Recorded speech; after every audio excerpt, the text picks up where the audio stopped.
존경하는 국민 여러분, 김상희 국회 부의장님과 여야 국회의원 여러분, 오늘 2021년도 제2차 추가 경정 예산안 및 기금 운용 계획 변경안을 설명드리기에 앞서 최근 악화된 코로나19 감염 확산에 대한 말씀을 먼저 드리지 않을 수 없습니다.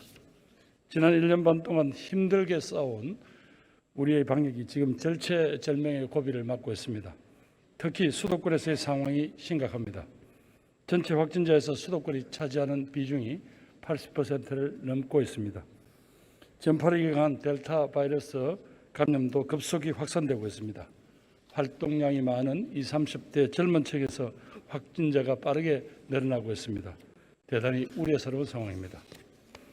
정부는 더 이상 물러설 곳이 없다는 각오로 거리두기 최고 단계까지 검토하고 있습니다. 여기서 코로나19의 확산을 막지 못한다면 그동안의 모든 노력들이 수포로 돌아간다는 그런 절박한 심정을 가지고 임하고 있습니다. 긴 시간 동안 코로나19 방역에 적극적으로 참여해 주신 우리 국민 여러분, 그리고 방역의 최전선에서 헌신하고 계신 어르신 여러분, 조금만 더 힘을 내 주십시오. 지금까지 이렇게 버틸 수 있었던 것은 우리 이웃의 생명과 안전, 그리고 대한민국 공동체 전체를 위한 국민 여러분의 헌신적인 노력이 있었기 때문입니다. 우리 국민 한 분 한 분께서 정말 힘든 여건임에도 불구하고 감염병 앞에는 예외가 없다는 정부의 말을 믿고 일상과 생업을 양보해가며 견디고 버텨주셨습니다. 특히 우리 소상공인, 중소기업인, 일자리가 줄어든 비정규직 노동자들의 눈물겨운 희생이 있었음을 우리 모두는 잘 알고 있습니다. 여기서 무너질 수는 없습니다. 지금까지 어떻게 지켜온 우리 공동체입니까? 이 마지막 고비를 반드시 넘어서야 할 것입니다. 의료진의 땀과 자영업자, 소상공인의 눈물, 사랑하는 사람을 만날 수 없었던 많은 국민들의 안타까움을 절대 잊어서는 안 될 것입니다. 국민 여러분, 방역에 대한 협조 다시 한번 각오기 부탁드립니다. 또 이 자리를 빌려 또다시 이런 어려운 사정을 국민 여러분들에게 맡게 해드린 데 대해서 진심으로 사과드립니다.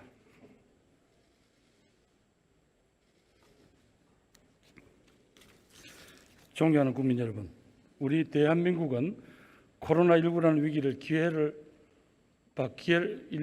기회로 바꾸는 기적을 만들어내고 있습니다. 세계 경제가 여전히 어려운 속에서도 우리 경제는 위기 직전의 GDP 수준을 거의 회복했습니다. 올 상반기 수출액은 사상 최대 수준으로 3천억 달러를 돌파했습니다. 우리 경제 규모는 이제 세계 10위권으로 당당히 자리 잡았습니다. 2년 연속으로 G7 정상회의에 초청을 받았습니다. 유엔 무역개발회의가 우리나라의 지위를 개도국에서 선진국으로 높여주었습니다. 사상 최초 일이라고 합니다. 이 모든 것은 위대한 우리 국민과 우리 기업이 함께 해낸 것입니다. 코로나19라는 전대미문의 위기 속에서도 결코 포기하지 않는 도전 정신으로 우리 국민 한 분 한 분이 노력과 땀으로 이루어낸 것입니다. 불굴의 의지로 분투해 주신 우리 기업과 노동자들의 손으로 만들어낸 자랑스러운 결과입니다.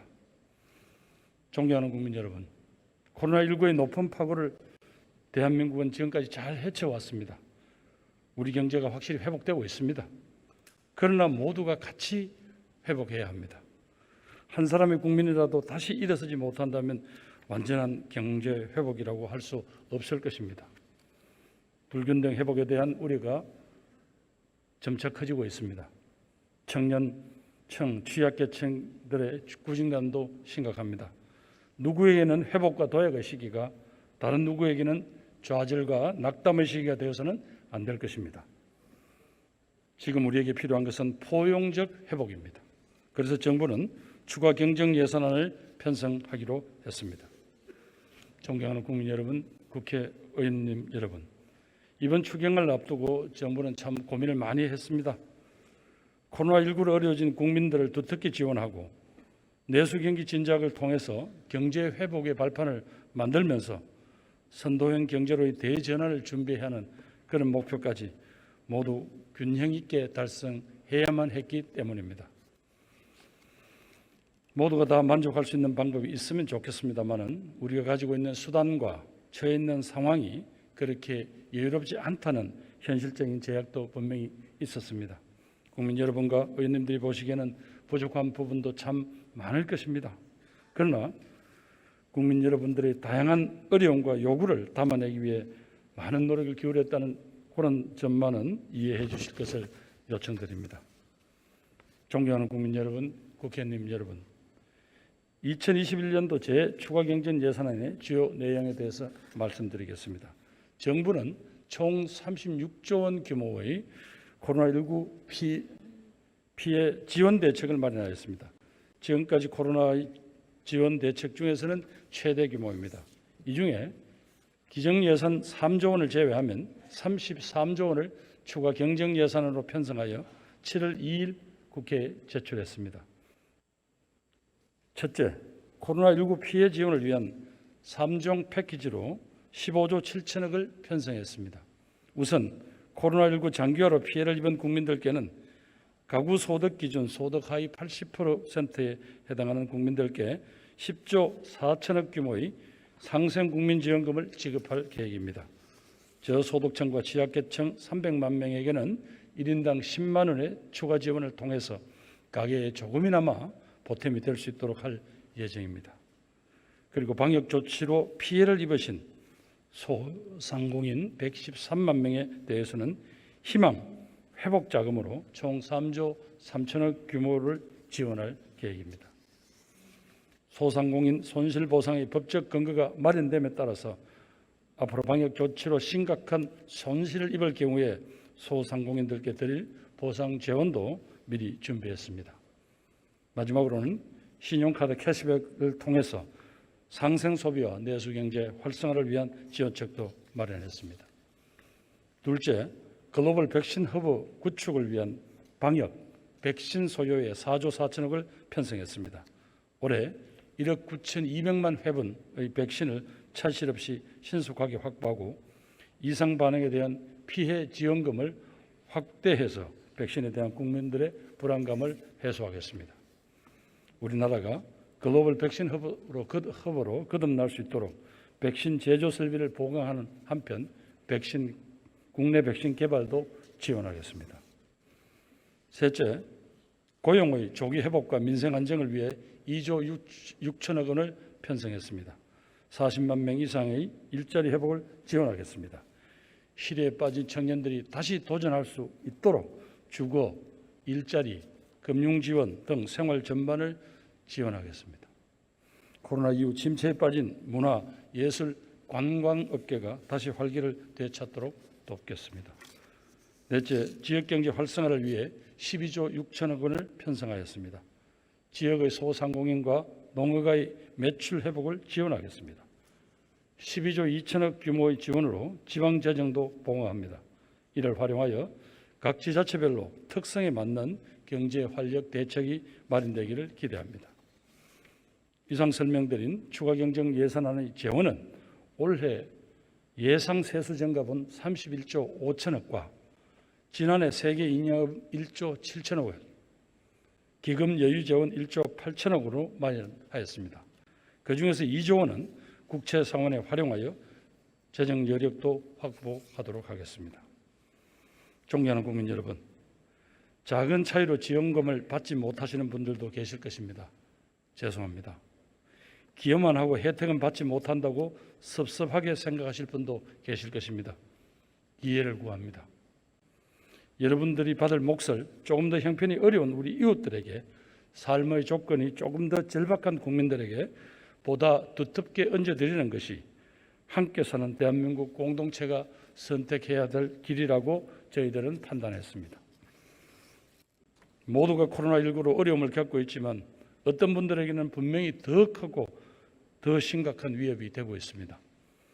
가족의 삶과 생계에 직접적인 타격을 입으신 분들에게 조금 더 양보해 주십시오. 우리는 많은 고난을 함께 견뎌왔고 버텼고 이겨냈습니다. 그때마다 우리가 의지했던 것은 서로를 위한 연대와 협력의 정신이었습니다. 지금 우리에게 필요한 정신도 그것이 아닐까 생각합니다. 모두가 어려울 때조차 더 어려운 이웃을 위해 손을 내밀 수 있었던 것이 우리 대한민국 공동체라고 생각합니다. 소상공인 자영업자 여러분, 감염병과 방역으로 입은 피해에 비해서 충분한 보상이 되지 못한다는 것을 잘 알고 있습니다.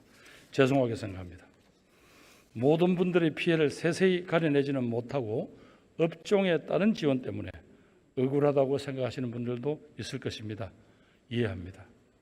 그러나 업소별로 일일이 피해를 확인하고 보상 절차에 들어가기는 너무나 많은 시간이 걸립니다. 재원의 한계도 있습니다. 더 어렵고 더 급한 분들에게 조금이라도 빠르게 지원하기 위해서 이렇게 불가피한 측면이 있었다는 점을 헤아려 주시기 바랍니다. 존경하는 국회의원 여러분들, 힘든 시기에 사투를 벌이고 있는 국민들께서 적기에 지원을 받으실 수 있도록 정부가 제출한 추가 경정 예산안을 조속히 심의 의결해 주시기를 간곡히 부탁드립니다. 정부는 추경안의 국회 심의 과정에 그 어느 때보다도 성실하게 임하겠습니다. 의원님들께서 제시하신 합리적 대안은 적극 검토하겠습니다.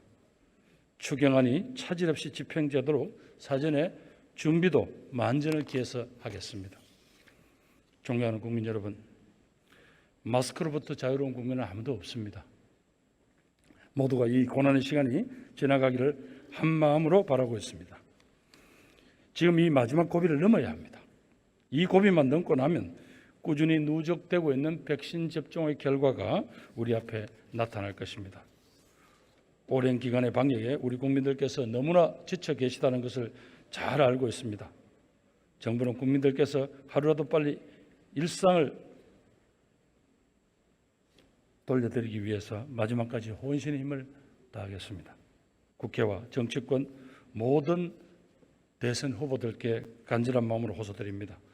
지금 대한민국의 코로나19 상황이 그 어느 때보다 위급한 지경에 이르렀습니다. 방역에 국민의 총력을 모아야 될 때입니다. 지금 막아내지 못하면 올해 하반기 우리의 일상과 경제 회복을 장담할 수 없을 것입니다. 여야 정당과 주요 정치인들께서 솔선해서 방역에 대한 경각심을 높여주시고 국민의 적극적인 참여를 독려해 주십시오. 수도권의 20, 30대 여러분, 방역의 길을 여러분들이 지고 있습니다.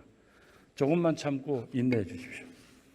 이 고비를 넘어야 우리 모두의 일상이 돌아올 수 있습니다.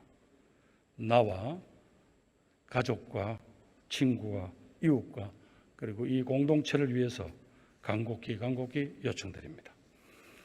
코로나19로부터 진정한 회복은 국민 한 사람 한 사람의 삶의 회복에 있습니다. 정부는 마지막 한 사람까지 안전하도록 방역에 최선을 다하겠습니다. 어느 누구도 소외되지 않는 포용적 회복을 목표로 하겠습니다.